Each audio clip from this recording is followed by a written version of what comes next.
Welcome back sa ating channel. Naging mainit nga na usapin sa mundo ng social media. Talaga na nga nagsalita na si Vice President Sara Duterte at Attorney Harry Roque at talagang linabas na nga nila ang kanilang mga alas para tuluyan mabulgar ang mga baho ni Kuting ng Norte na ito. Matapos nga ang mga kabilaang pagbabatikos kay Kuting ng Norte na ito, ay talagang talamak na ang mga ebidensya ng magpapapruweba ng pulboronic user nga ito. Dito natin makikita mga kaibigan na talagang kina-counter naman agad ito ni Kuting ng Norte na ito dahil hindi nga raw totoo at ang bangag raw at ang totoong mga kurap ay si Duterte, si VP Sara Duterte at Harry Roque dahil binubulag daw nila ang katauhan.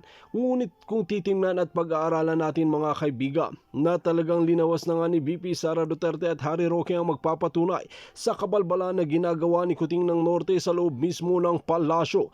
Dito natin makikita mga kaibigan na talagang hindi na nga masikmura at hindi na matiis ni Vice President Sara Duterte ang kasinungalingan na sinasabi ni Kuting ng Norte na ito sa bansang Pilipinas. Kaya naman ngayon ay magkakaalaman na kung sino nga ba talaga ang tunay na nagsasabi ng kasinungalingan at katotohanan dahil maghaharap-harap sila sa Korte Suprema. Banat ng maraming netizen na mas magandang magharap na sila sa korte para ilabas ang mga ebidensya kung sino nga ba talaga ang totoo at nagsasabi ng katotohanan para mapahiya ang mga sinungaling na pulpolitiko. While mga kaibigan, para nga sa karagdagang impormasyon, panoorin nga natin ang buong video. At kung bago ka pa lamang sa akin channel, huwag kalimutan i-click ang subscribe button at notification bell para lagi kang updated sa ating mga bagong video. At para sa sulit viewers natin dyan, maraming salamat sa walang sawang pagsuporta. Yun, galing. Ang galing talaga ni VP Sara. Ang galing po mga kaibigan, ha? Umpisa pa lang yan. So ibig sabihin guys, gagamitin daw ni VP Sara ang kanyang posisyon at mga resources at ang kanyang platform. Ano ba yung platform niya? Office of the Vice President. Yan yung platform niya.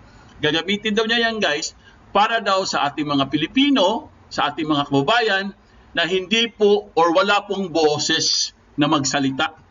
Ibig sabihin, yung pang ano ba? Yung pang mga ordinaryong Pilipino na hindi po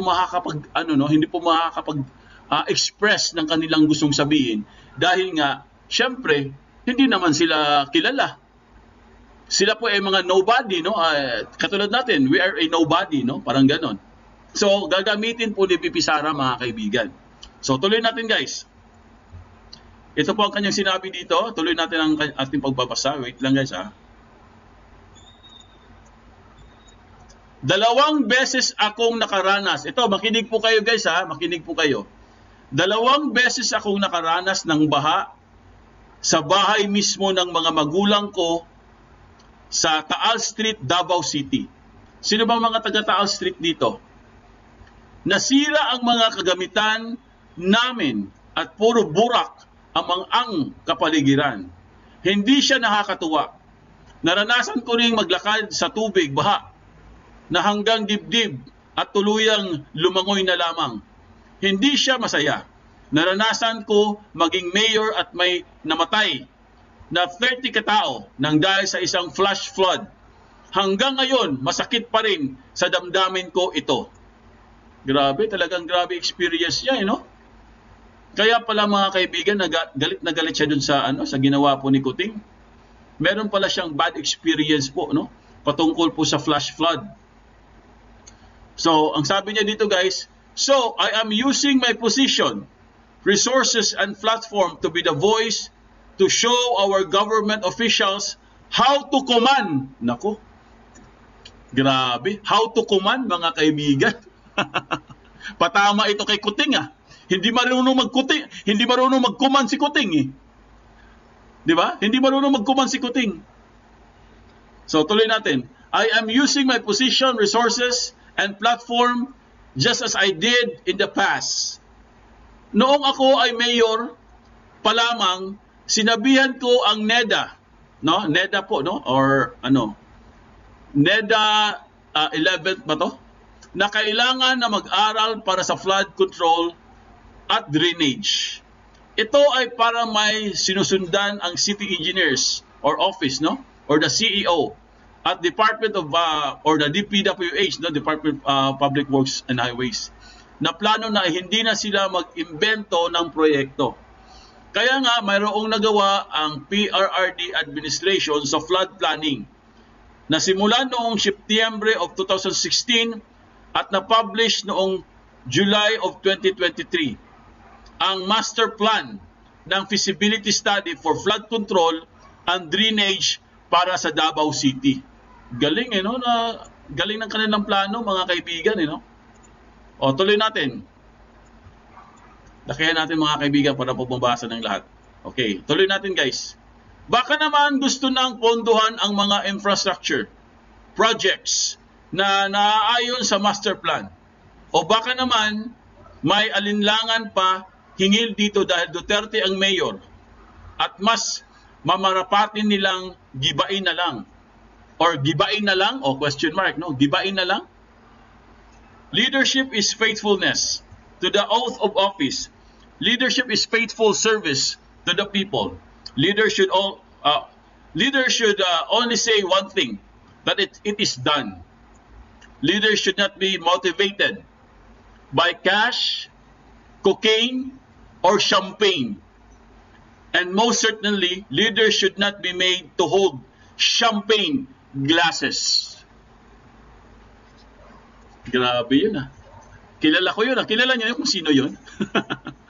Ulitin ko guys O, sabi niya dito guys, sabi po ni VP Sara, leaders should not be motivated by cash, cocaine, or champagne. And most certainly, leaders should not be made to hold champagne glasses. Nakakahiya, no? Nakakahiya kayo. Grabe. Grabe patama dito, mga kaibigan. Talagang, ay nako, pag tinamaan kayo dito, ewan ko lang kung makakatulog pa kayo dito. Di ba? Ewan ko lang kung makakatulog pa kayo sa sinabi po ni VP Sara. Di ba? Matindi po ang kanyang pahayag, guys. Again, sabi niya dito, again, we Filipinos deserve better. We Filipinos should be the best. Shout out sa JICA or at Japanese government na tumulong sa Davao City. You're the best. Thank you. Sara Z. Duterte, Vice President of the Philippines. Ayan po, mga kaibigan, ang kanyang pahayag. Matinding pahayag po ng ating mahal na Vice President. Oh, anong masasabi nyo, guys? Malamang may umiikot-ikot na ng mga tumbong ngayon. Hello, Bill Tagalban. Kumusta ka na dyan? Margarita Libon. Malamang guys, may umikot-ikot na naman. Grabe po ang patama niya, no? Grabe talaga si VP Sara pag nagsalita na.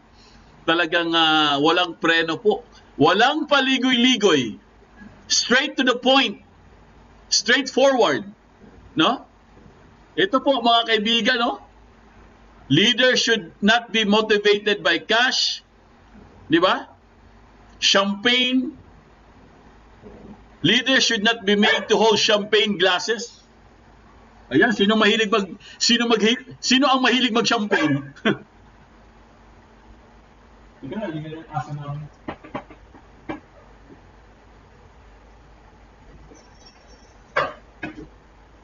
O, sino mahilig mag-champagne? Ha? Sino ang mahilig mag-champagne, mga kaibigan? O, lalabas na ang alas. Ito na yung sinasabi nating alas. Ito na yun. Ayan o. Nagpahayag na po si VP Sara, mga kaibigan. Ito na yung hinihintay natin, guys.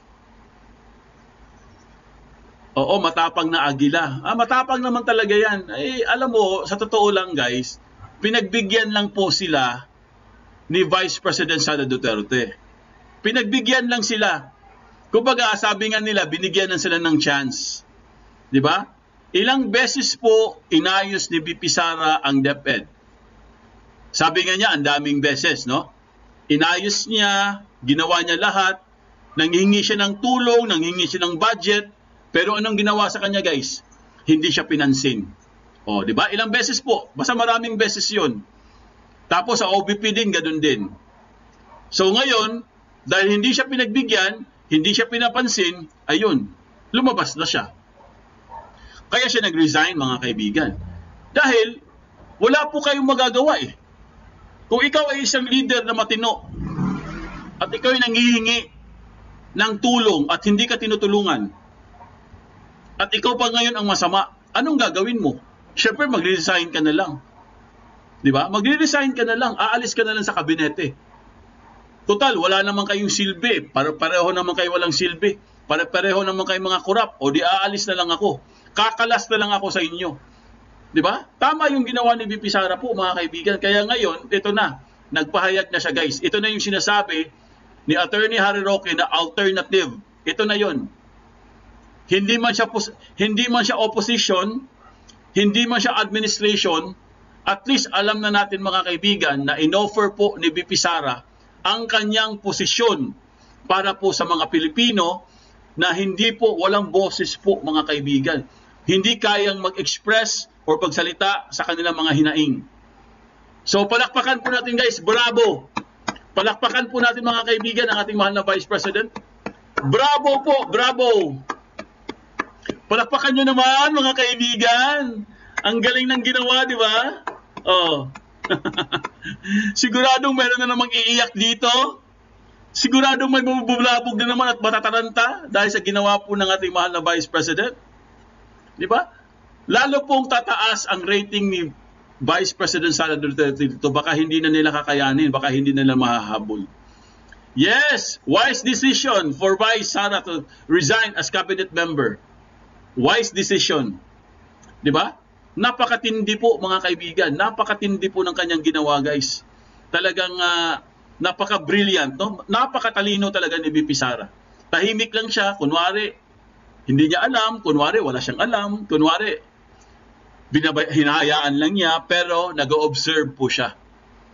Bawat kilos nila, mga kaibigan, pinagmamasdan po niya, mga kaibigan. Sabi nga niya, nililista nga daw nila at nire-record nila. Bawat kapalpakan ng gobyerno, nire-record nila. Para pagdating ng panahon, gagamitin nila yon as leverage.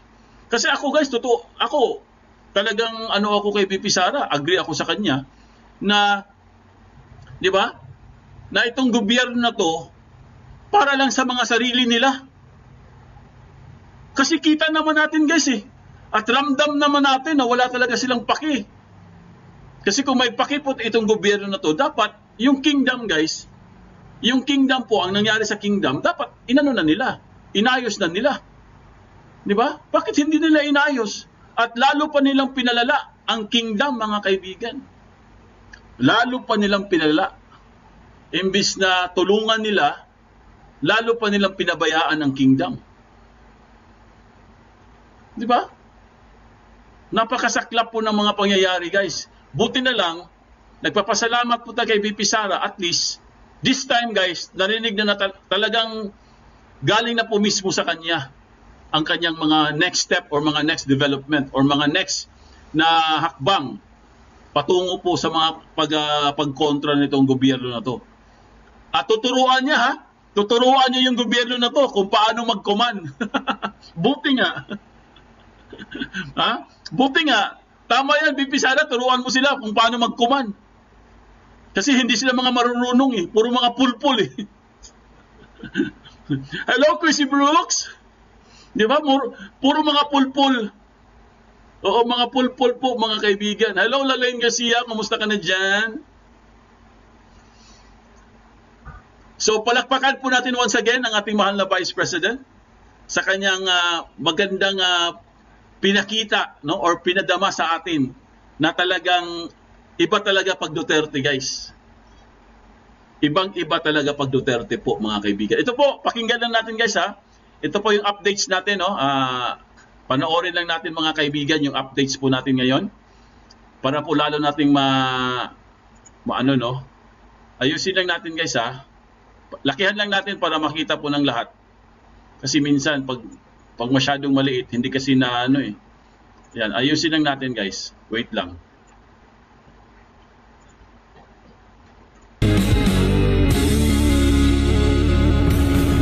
Sa ating pagpapatuloy po, pananatili sa kapangyarihan. Iyan ang motibong nakikita ni Vice President Sara Duterte sa likod ng survey ng Octa Research na nagtatanong sa mga respondent kung sila ay pro-Marcos o pro-Duterte. Ipinagtataka ni VP Sara ang paggastos ng pera para lang sa ganyang klaseng survey. Si Jason Rubrico magbabalita. Ikinagulat ni Vice President Sara Duterte ang survey ng Octa Research na nagtatanong sa mga respondent nito kung sila ba ay pro-Marcos o pro-Duterte. Aniya, talaga bang gumastos pa ng pera ang mga nasa likod ng survey para lang sa ganyang klase ng tanong?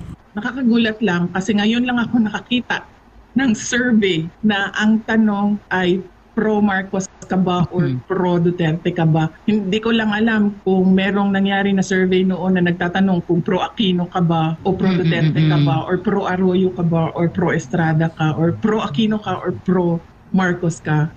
Hindi ko pa narinig na merong ganyan na nangyari at ginawang survey. Kaya medyo nagulat ako na talagang gagastos ka ng pera para tanungin ng mga tao kung pro-Marcos ka or pro-Duterte ka. Para kay Vice President Sara, ito dapat ang itinanong ng Octa. Dapat siguro nilagay doon, pro-Pilipinas ka ba? I'm sure lahat yun lilipat doon sa pro-Pilipinas at wala nang maiwan sa pro-Duterte o pro-Marcos. Dagdag pa ng pangalawang Pangulo, hindi naman mahirap na malaman ang tunay na motibo sa likod ng nasabing survey at yan ay para manatili sa kapangyarihan. Ang motibo dyan is perpetuation in power. So lahat ng threat sa power mo, sisirain mo talaga. It's very obvious.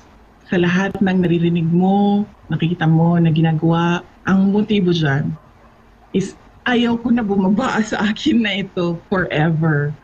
Kaya sirain ko kayo lahat. Wala akong pakialam kung totoo man o hindi ang paninira ko sa inyo. Basta lang masira kayo. Everything is all about politics and power. Para kay Vice President Sara, bagamat hindi niya masusukat ang trust at approval ng mga tao tuwing siya ay nag-ikot sa iba't ibang lugar, pero nakikita niya ang mainit na pagtanggap ng mga tao. Pero nakikita ko ang pagtanggap ng mga tao at nakikita ko na wina-welcome nila kapag pumupunta kami doon sa isang lugar at nagtatrabaho. Kasi yun ang gusto nating lahat. Nakikita na nagtatrabaho yung ating mga opisyal sa gobyerno at nararamdaman ng tao yung trabaho ng gobyerno. Para sa Diyos at sa Pilipinas kong mahal, ako si Jason Rubrico, SMNR News.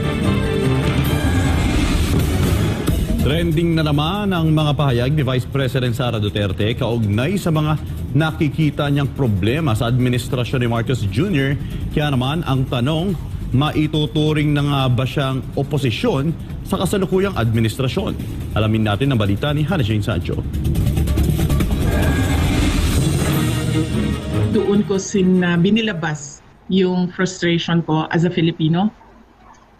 Sinabi ko naman noon, di ba, hindi ako gumagalaw para sa administrasyon, hindi ako gumagalaw para sa oposisyon, hindi politika, kundi para sa bayan. Klaro naman ata iyon sa oath of office ng lahat ng government officials na para sa bayan ang trabaho mo.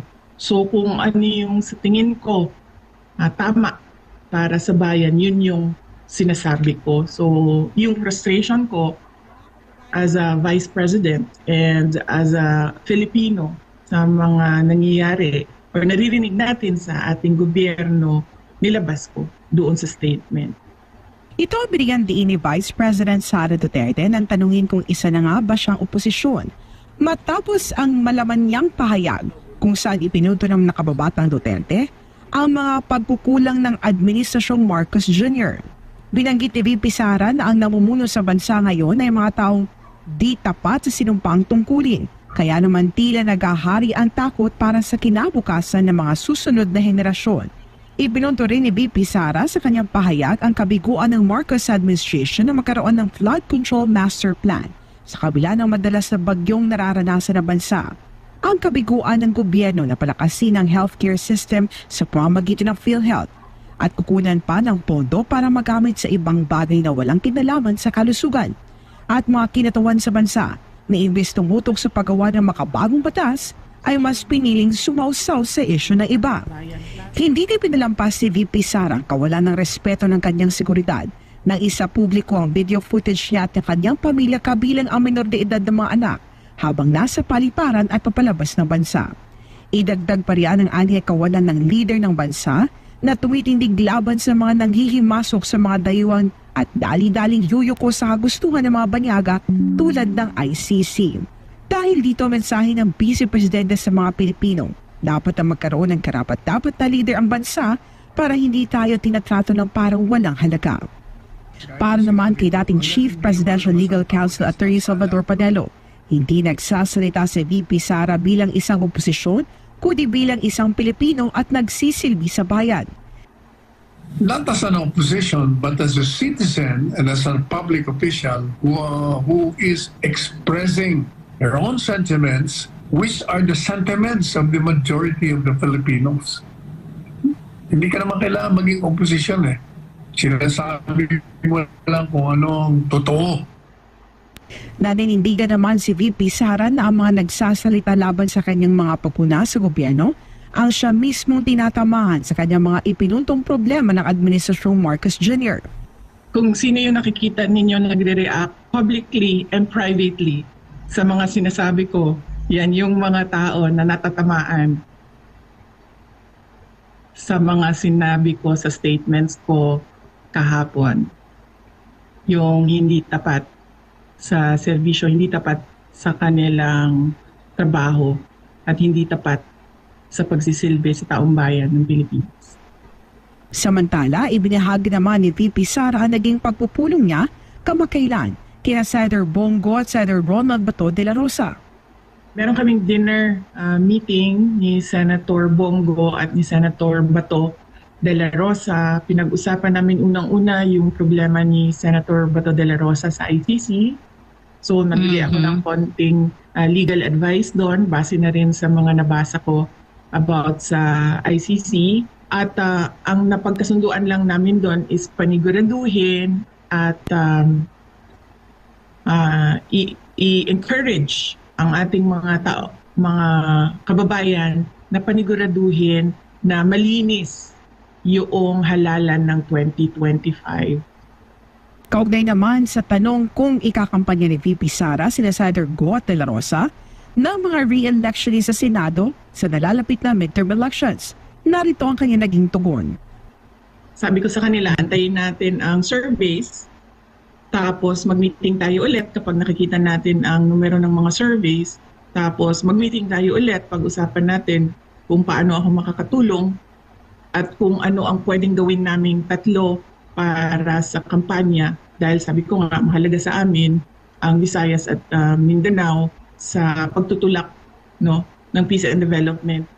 Binigyan din ni VP Sara na mahalaga sa kanya na ang susuporta nito sa halalan na siya makatutulong sa paglako ng Visayas at Mindanao na matagal nang napag-iiwanan.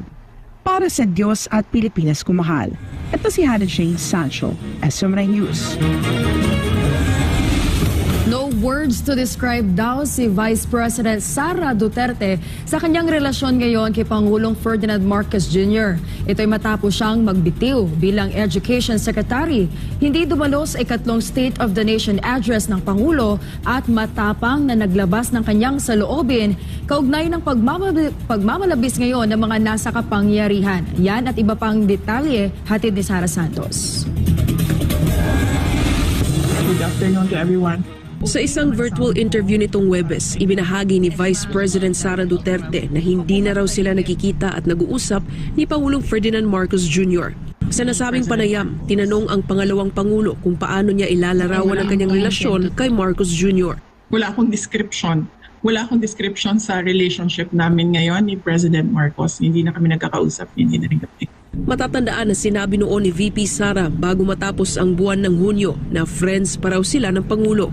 Pero hindi maikakaila na makalipas ang mahigit 1 buwan ay nag-iba na ang ihip ng hangin. Ang nasabing pahayag ay ilang araw pa lang matapos siyang magbitiw sa pwesto bilang DepEd Secretary. Sa ngayon, hindi pa inilalabas ni Vice President Sara Duterte sa publiko kung bakit niya ginawa ang nasabing hakbang. Pero anya, iisa-isahin din niyang ipapaliwanag ang lahat ng mga dahilan sa tamang panahon. Needs to sit down kasi medyo mahaba talaga yung listahan ng mga rason at iba-iba siya kategorya. Merong personal, sa aming dalawa lang, merong DepEd, merong budget, at merong sa bayan din. So, medyo mahaba yung listahan and sa pangayon, hindi pa kasi ako handa na umupo para isa-isahin yun. Pero sasabihin ko sa inyo kapag ready na. Someday. Hindi ko lang alam kung kailan yung araw at oras na yon. Samantala matapos ang pagkalat ng kontrobersyal na pulveron video kung saan makikita di umano na sumisinghot ng ilegal na droga si Pangulong Ferdinand Marcos Jr. Nilinaw ni VP Sara na sa social media na niya raw ito napanood. Ibinahagi rin ng pangalawang Pangulo na bago pa kumalat sa social media ang nasabing pulveron video ay mayroon na raw nag-abot sa kanya ng USB na naglalaman ng tinawag niyang isang cocaine video pero agad daw niya itong sinira. Anya, posible daw kasing isang Trojan horse ang nasabing USB. Merong lumapit sa akin noon at sinabi niya ang video nasa USB. Hindi ko binuksan ang USB dahil hindi ako marunong sa technology. Hindi ako magaling sa laptop. So hindi ko alam na kung isasaksak mo yon may virus doon or kung isasaksak mo yon Tama din. Listening device siya. So, hindi ko siya tinapon ko yung USB, dinispose ko siya na hindi na siya magamit. So, hindi ko siya tiningnan. Pero sinabi sa akin na yun daw yung isa sa mga videos. Nakita ko yung cocaine video doon sa social media na. So, hindi ko lang alam kung yung USB na binigay sa akin, yun yung nakikita natin sa social media or iba pa ba kasi hindi ko nga siya binuksan kasi I felt na it was a Trojan horse papunta sa akin. So, sinira ko na lang siya diretso. Iginiit ni VP Sara na mas mahalaga sa kanya ang kanyang seguridad. Anya naniniwala siyang lalabas pa rin naman ang nasabing pulveron o cocaine video kahit pa sinira na niya ang kopyang ibinigay umano sa kanya. Para sa Diyos at sa Pilipinas kong mahal, ako si Sara Santos, SMNI News. Female version ni Sonia Trillanes, si Senator Risa Hontiveros, ayon kay Vice President Sara Duterte, na anya ang mga politikong obsessed na pabagsakin ng mga Duterte. Pagbibigay diin ni VP Sara, wala silang ibang motibo kundi ang mamulitika lang. Narito ang balita ni Jason Rubrico. Maliwanag pa nga sa sikat ng araw, kaya't kitang-kita ang pagiging obsessed ng mga politiko na pabagsakin ang mga Duterte. Yan mismo ang sinabi ni Vice President Sara Duterte sa panayam ng SMNI News sa kanya kasunod ng naging pahayag ni Senador Risa Hontiveros na hanggat siya ay nasa pwesto ay nananatili umanong banta ang pagbabalik ng mga Duterte sa kapangyarihan.